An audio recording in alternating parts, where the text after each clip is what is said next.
လန်တချောင်းကအောင်ပွဲကိုပေးနိုင်တယ်လို့လူတွေယုံကြည်ခဲ့ကြသလိုနောက်ထပ်ရှေးဟောင်းပစ္စည်းတစ်ခုကတော့အောင်ပွဲထထောင်မှာဘူဘီကြောက်စရာကောင်းတဲ့အစွမ်းရှိတယ်လို့ယုံကြည်ခဲ့ကြတယ်။ဒါကတော့တောက်တော်ရေခွက် Holy Grail ပါ။ဒန်နာအီကဒီခွက်ဟာ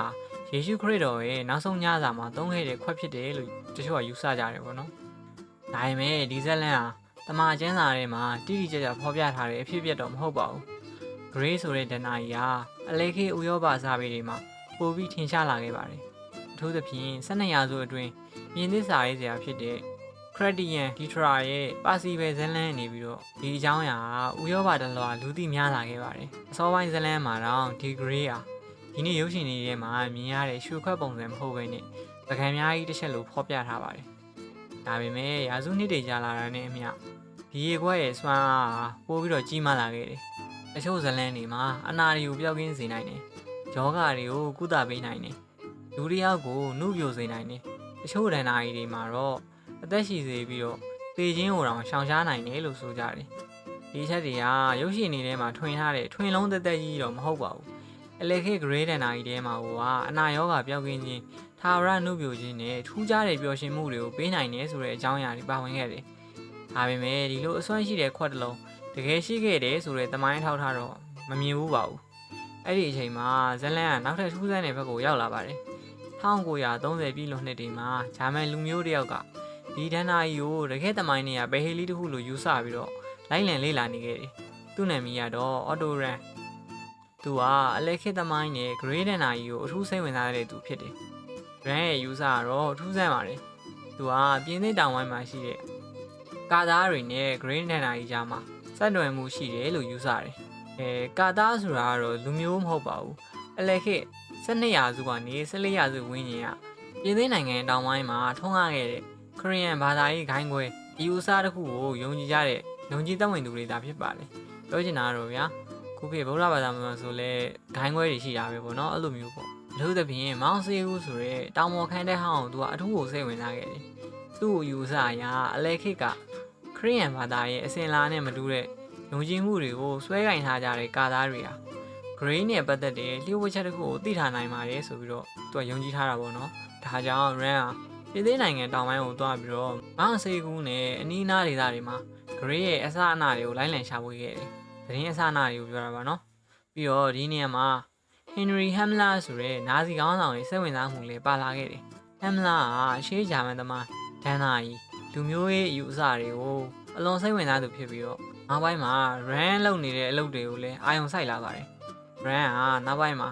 SS အဖွဲ့ထဲကိုဝင်ခဲ့ပြီးတော့1936ခုနှစ်မှာတရားဝင်အဖွဲ့ဝင်ဖြစ်လာတယ်။အော်တိုရန်ကဒါကြောင့်ဒီနေရာမှာနာဇီတွေက Holy Grail ကိုရှာခဲ့တယ်ဆိုတဲ့စကားလုံးကလုံးဝအခြေအမြစ်မရှိတဲ့ဇာတ်လမ်းတစ်ခုတော့မဟုတ်ပါဘူး။တကယ်ရှိတဲ့အချက်ကတော့ Grail ကိုအလွန်အမင်းစိတ်ဝင်စားခဲ့တဲ့အော်တိုရန်က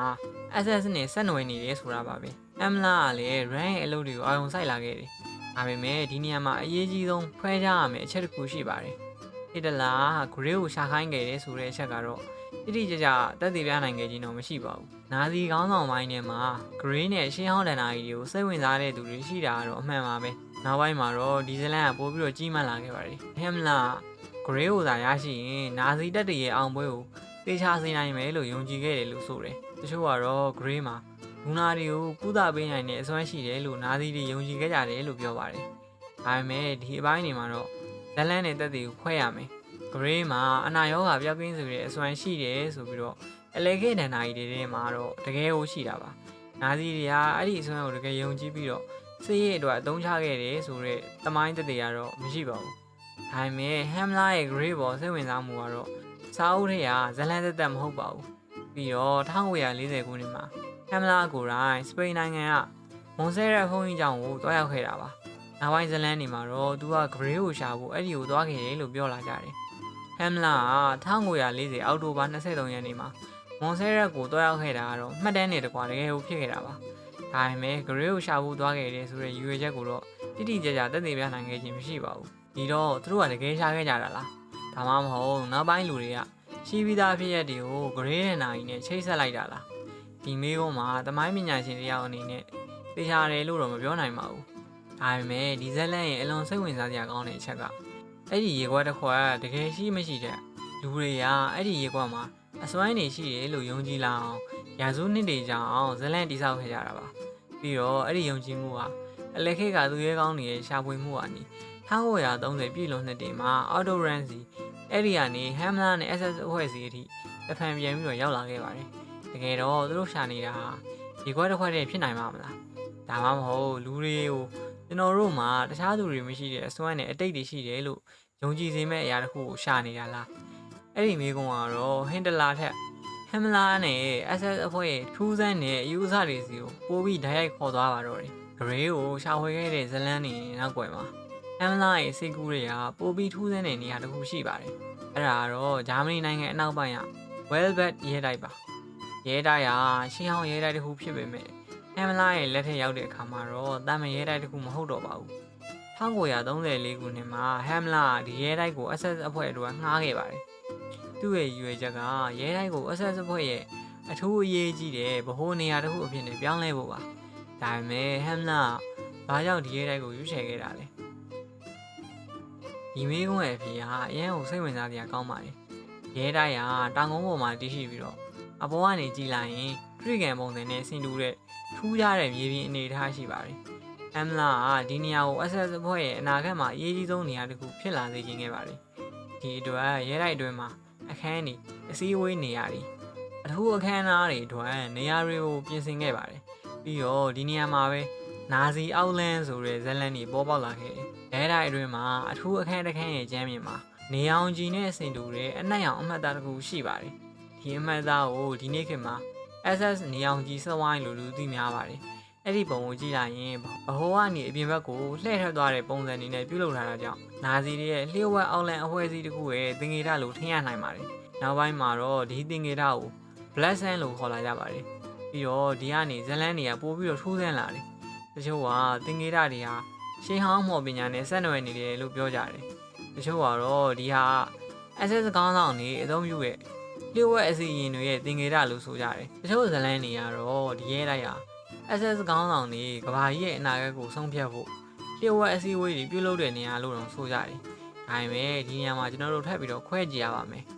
Velvet ရဲတိုက်မှာ SS အဖွဲ့ရဲ့ထူးခြားတဲ့သင်္ကေတတွေကိုအသုံးပြုခဲ့တာ SS တို့ကအရေးကြီးတဲ့နေရာတစ်ခုဖြစ်အောင်ဟမ်လာကစူးစမ်းခဲ့တာဒါတွေကတော့တကယ်ကိုဖြစ်ပါတယ်ဒါပေမဲ့ရဲတိုက်အောင်မှာလျှို့ဝှက်မော်အခန်းတွေရှိတယ်ဟမ်လာနဲ့ SS ကောင်းဆောင်တွေ